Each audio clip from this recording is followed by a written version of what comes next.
کئی سال پہلے ایک پرانی حویلی جس سے لوگ اتنے کانپتے تھے کہ وہ اس راستے سے جانے سے بھی ڈرتے تھے۔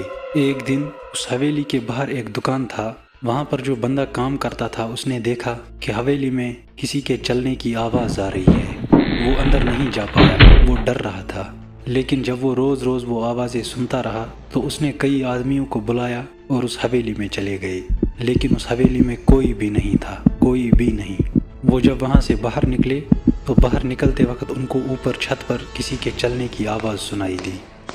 وہ وہاں سے بھاگ گئے، لیکن لوگ کہتے ہیں کہ کسی نے ایک دن دیکھا تھا کہ دیوار پہ لگی ہوئی تصویر اس حویلی کے مالک کی ہے، اور اس تصویر سے روز اس کی آتما باہر آتی ہے جس کی آنکھوں میں کچھ عجیب سی روشنی ہوتی ہے، اور وہ اس حویلی کا پہرا لگاتی ہے اور اس کو ڈھونڈتی ہے جو اس حویلی میں بنا اجازت کے اندر آیا ہو۔ اس صدمے سے لوگ اتنا گھبرائے ہوئے تھے کہ رات میں تو چھوڑو، دن میں بھی لوگ اس راستے سے جانے سے گھبراتے تھے۔ اور رہی دکاندار کی بات، اس مالک نے اپنے بعد اس دکاندار کو ہی اس حویلی کا مالک مان لیا تھا اپنے من میں، لیکن دکاندار کو یہ بات پتہ نہیں تھی۔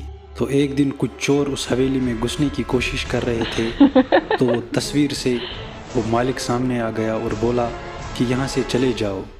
وہ چور ڈر گئے اور بولے کہ ہم یہاں سے بھاگ جائیں گے، بس ہمیں کچھ مت کرنا۔ اور اس آتما نے کہا کہ وہ جو باہر دکاندار کھڑا ہے اس کو بولو کہ یہ حویلی تمہاری ہے، کیونکہ یہ پچھلے 20 سالوں سے یہاں پر یہ دکان چلاتا آ رہا ہے اور میں نے یہ حویلی اسی کے نام کر دی۔ یہ تھے آج کے 90 seconds. Subscribe for more. Thank you.